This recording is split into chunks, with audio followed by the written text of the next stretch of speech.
Hello and welcome everyone to the SBK22 official gameplay reveal. Now, we got our first snippet, about just under 2 minutes of gameplay today, finally released by Milestone. We're going to watch it 3 times. The first time I'm going to be quiet. I'll stay quiet for the whole thing. You can watch from start to finish. Just leave you enjoy the raw gameplay and leave you come up with your own opinions.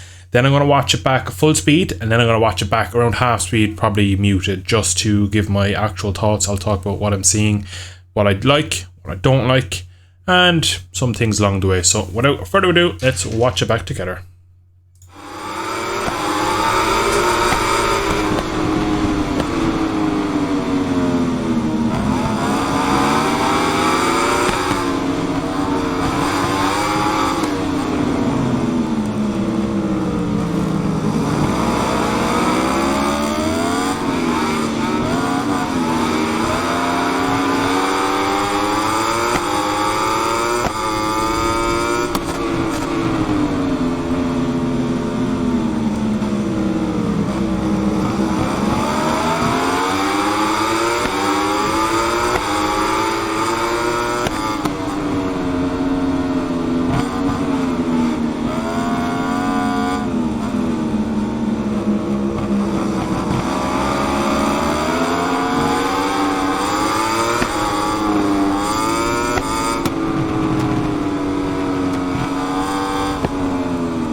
Right then, we're going to just turn it right down so I can talk over it.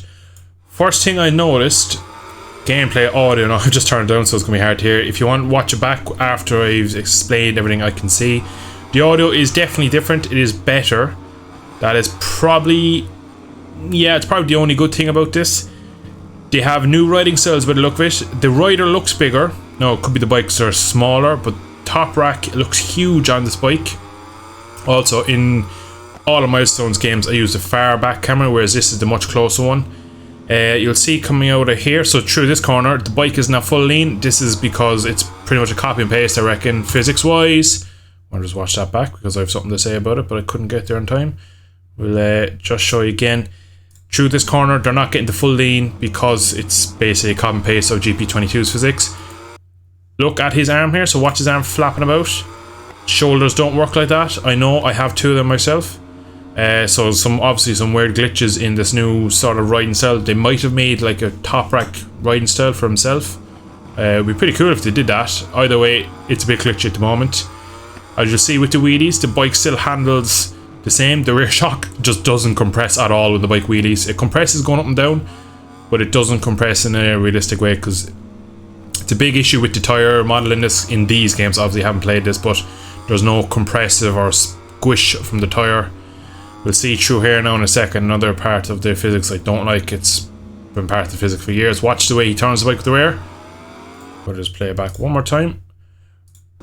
He picks up the throttle, it steps out, then grips and goes. A bike will not do that. It won't step out that much and go. If it does that and regrips, you're going over the bars. It's as simple as that. Into the final corner. It's again very bouncy, spongy looking in places. It just, the bikes don't look good. Unfortunately. I was really hoping that we'd have a bit of a better bike game with this, but this just looks like the last 2 GP games merged in with Ride 4.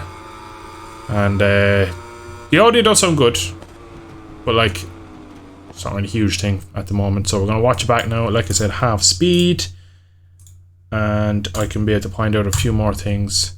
I'll just mute it because it'll be really weird otherwise. So The UI is nice, it's not too bad. New heads-up display, new tachograph and stuff like that. They have the corner names, the track map and stuff.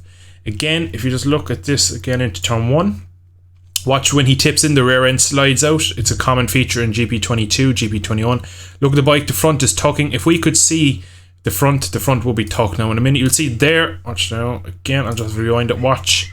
That is Ronaldo, it's kind of perfectly tucked there. See the way it tucks and goes? That's something to do with the virtual rider, and just it's stupid. Look, it's tucked twice.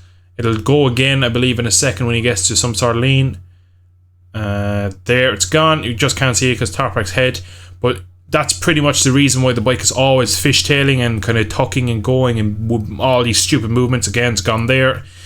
It's gone again. It's gone again. It's gone again. So how many times in that corners? Nice to see Fjorgen leathers here for, that would be Locatelli. Ideally I'd like that to be in the game, that we could use them, but it probably won't be. Again, look, the rear end just sliding out, front's tucked, and now he's going to slide it and pick up the rear infinite grip. So the bike is spongy and the grip is unrealistic. Again, I've already noted into this corner here that, first of all as well, I'm just going to rewind this. Now again, this is a work in progress, it says it here. All of this could be changed from the last 10 years of Milestone. I don't believe it will be much changed. Watch the way the riders brake. They're completely upright in real life. The rider will be slightly off the side of the bike. He'll have his left ass cheek kind of hanging off. He'll have his upper body just kind of looking towards the corner. This looks like someone who's coming up to a grid slot, who's trying to stay central on the bike. He's kind of weaving, so again the eye don't look much better. You'll see again, look, there's central. Now January, you just see a little movement of his body sliding off, but like at this point they should be way off the bike. You can see through here. Rear end again, let's go. The bike is not a full lean. We've already seen through here the weird, watch his arm, look, flicking. So obviously some weird. My guesses of this is if they did make the rider taller, it looks like these two, so you say his knee and his arm area, his elbow, are colliding with each other, and that's what's causing this. Because we watch it back one more time, his elbow, watch the way he picks up his leg and that flicks his elbow out. So maybe it's something weird like that. And again, you can see the rider constantly flicking left to back. That could be a lot down to the rider, the player, sorry, moving the sticks. Again, all looks pretty normal. The bike looks very, very nervous. It looks very much like the front and the rear aren't connected at all. It looks like a Milestone game is all I'd say, really. Now, whether that's a good or bad thing, you can just see the front end and the bottom of the screen tucking again. Once again, front end tucks, pushes the rear out. We shouldn't be able to save them. If the front end tucks, it won't be able to save it by giving a hand for the rear. Just look at the way the bike, it doesn't wheelie, it just levitates. I'll explain what I mean. So watch the way the front of the bike comes up. It just lifts up as we go over. Now, it might sound like, what's the difference? The bike should compress as it goes over that, as you're putting pressure on the back wheel. Through here again, you'll see more weird glitches with Toprak's riding style. Graphically, it doesn't look too bad. But again, the graphics have never been a massive issue for me with these games. I don't play them for graphics. You can see Johnny Ray's front end is tucking there. Johnny Ray's style is wrong. Well, that's Alex Lowe's. That's Johnny Ray. Johnny Ray's style is still wrong. He doesn't get anywhere near that much off the bike. Through here again, you'll see this weird kind of levitating wheelie thing. It's not actually a wheelie. It's just I don't even know how to explain it. It's elevation change and the bike kind of hovers. It's weird. Again, you see the rear pumping, very unrealistic. Also, Alex Lowe's in P3. Come on, like, what the hell is all that about? And then there should be, if there's contact there, he goes down. And this part really noisy. Look at the way the bike steps out. Now, I know in real life they step the bike out and it grips, but they don't do it that much. That is just unrealistic, especially that speed. That is a high side waiting to happen. The track layout itself is probably ripped from either Ride 4 or GP22. I'd imagine GP22 because it has the long lap in it. But again, weird riding animations. The bike is bouncing around and moving. Now, I am aware Superbike moves a lot more than a GP bike would. They're a lot softer, sprung and chassis-wise. But this is not in the right way, if that makes sense. It's kind of bouncy and twisty in the wrong way. You can see, look, the front is kind of doing all this weird thing underneath. It doesn't look like the player has a lot of confidence in the bike. And up to the line we come. That is pretty much it. You can see we've brake temps down the corner, we've tyre temps. This is not too bad looking. This looks a bit nicer. Engine braking power and traction as always, so doesn't look too bad. But again, slightly disappointed. Not going to sugarcoat it, to be brutally honest with you. Overall, it doesn't. Now, again, you have to go out and give them slack. It is a work in progress, like we said, as all of these games are, in my opinion. We have the 15th to the 9th, so we're still a good way out. So we actually got gameplay quite early, considering it's another over 2 months anyway. So we're a long way out to be getting gameplay, in my opinion. Now they're maybe trying to hype up for Donington weekend, maybe. I don't know exactly the thoughts behind it, but they're trying to get a bit of hype out going about it at the moment. And there is a lot of hype out it because people have wanted a Superbike game for many years. But I don't think this is what people want.